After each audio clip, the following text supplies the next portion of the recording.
Was Star Wars tapped into something ancient, something that resonated deeply within the human psyche? Could it be that the saga of Star Wars is more than just a tale of intergalactic battles and heroic journeys? Richard C. Hoagland's words echoed through the vast emptiness of space. He was right. There was something profound in the narrative. Star Wars wasn't just a story. It was a mirror reflecting our own existence, our struggles, and our triumphs. It encapsulated our hopes, our fears, and our destiny. The Force, the battles, the characters, they all symbolized aspects of our own lives. Our hopes, our fears, our destiny.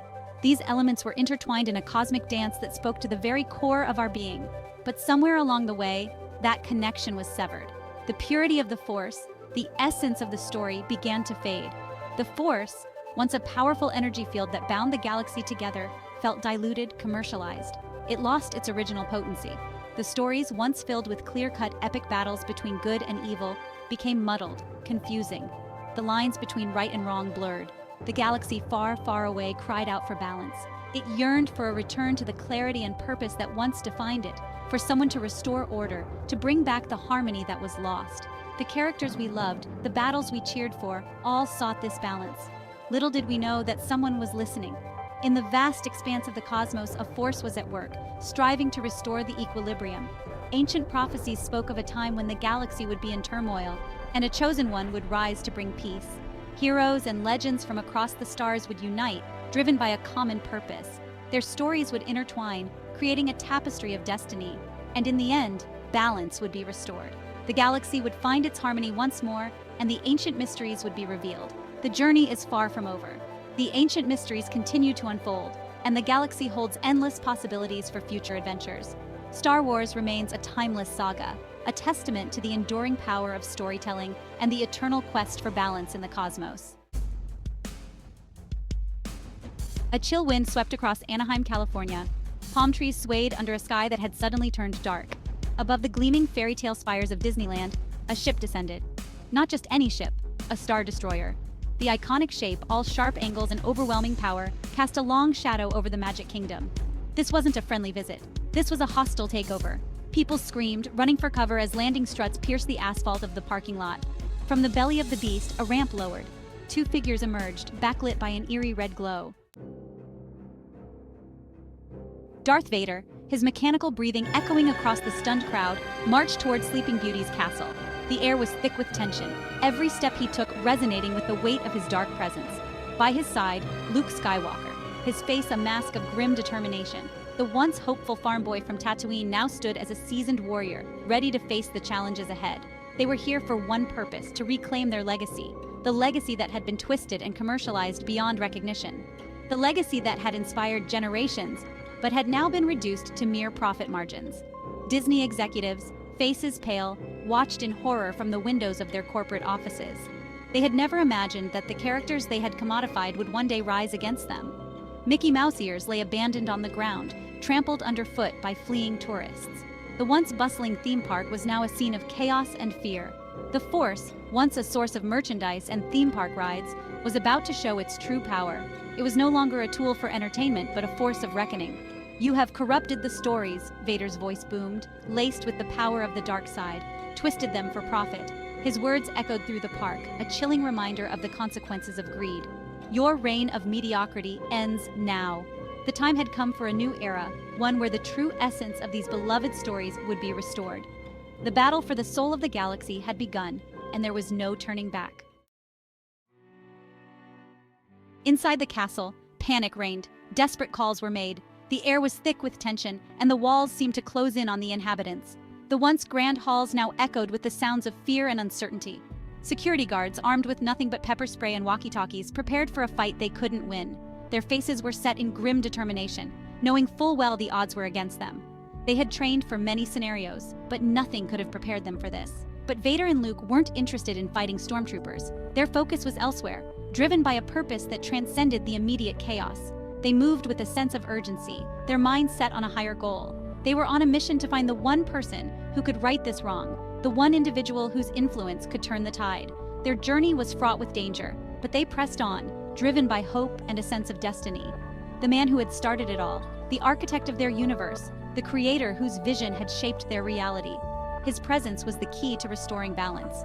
They found George Lucas in a dark screening room, watching a grainy print of American graffiti, a wistful look on his face.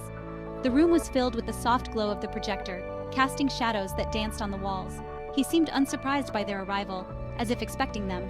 His eyes met theirs with a knowing look, as if he had foreseen this moment. There was a calmness about him, a quiet strength that belied the chaos outside. "The Force has guided us back to you, George," Luke said, his voice calm but firm.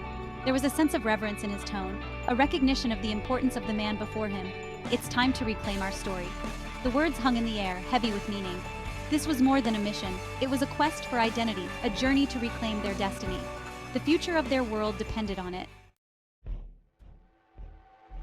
Meanwhile, deep within the bowels of Disney's animation department, another confrontation was brewing. Darth Jar Jar, his clumsy demeanor replaced by a sinister cunning, cornered J.J. Abrams. "Mesa been watchin' you, sa Abrams," Darth Jar Jar hissed, his tongue flicking in and out like a viper. "Yusa tink Yusa can hide from Mesa? From the true power of the Gungan?" Abrams, his eyes wide with terror, stammered, I don't understand. What do you want?" "Mesa want what Yusa took from us," Darth Jar Jar snarled. "Our dignity, our story, the prequels will rise again." News of the siege at Disney spread like wildfire. The internet exploded with speculation, memes, and frantic tweets. #SaveStarWars trended worldwide.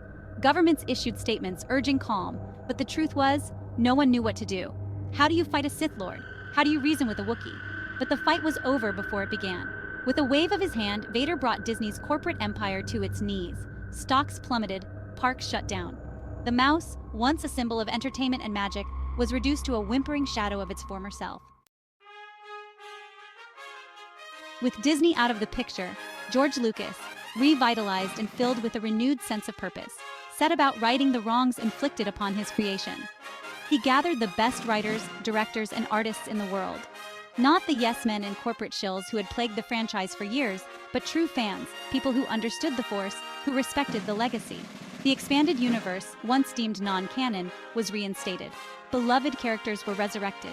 Plot holes were filled. The galaxy far, far away was finally in good hands. Section 8. The Force Awakens Again.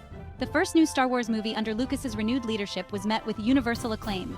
Fans cheered, critics raved, the Force once again flowed strong.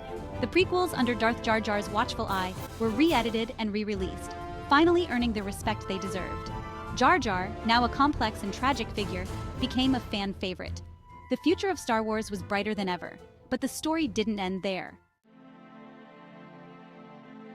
Section 9. A Galaxy Reforged. With the galaxy far, far away back on track, Vader and Luke turned their attention to Earth. The planet was in chaos. Wars raged, poverty and injustice ran rampant. But Vader and Luke, now wiser and more compassionate, saw an opportunity to use their power, not for conquest, but for good. They shared the secrets of advanced technology, bringing peace and prosperity to a world on the brink. They established a new world order, one based on justice, fairness, and the principles of the Force. Section 10. Order in the Court. One of the first changes Vader implemented was a galactic court system. No longer would petty squabbles erupt into galactic conflicts. No longer would trade disputes escalate into space battles. "Order!" Darth Vader boomed, his voice echoing through the grand hall of the newly formed galactic court. "From this day forward, disputes will be settled through reason, not through violence." Representatives from every corner of the galaxy, from Wookiees to Ewoks, from Twi'leks to Jawas, gathered to witness this new era of peace and justice. Section 11. Long live the Emperor and Luke. Under the watchful gaze of Emperor Vader and his trusted advisor, Luke Skywalker, Earth thrived. Poverty and hunger were eradicated. Diseases were cured. The environment was healed. The Force, once a mystical energy field in a galaxy far, far away, became a source of hope and inspiration for all. It was a reminder that even in the darkest of times, there is always light, always hope. And so the legacy of Star Wars lived on, not just in movies and books, but in the hearts and minds of a grateful galaxy.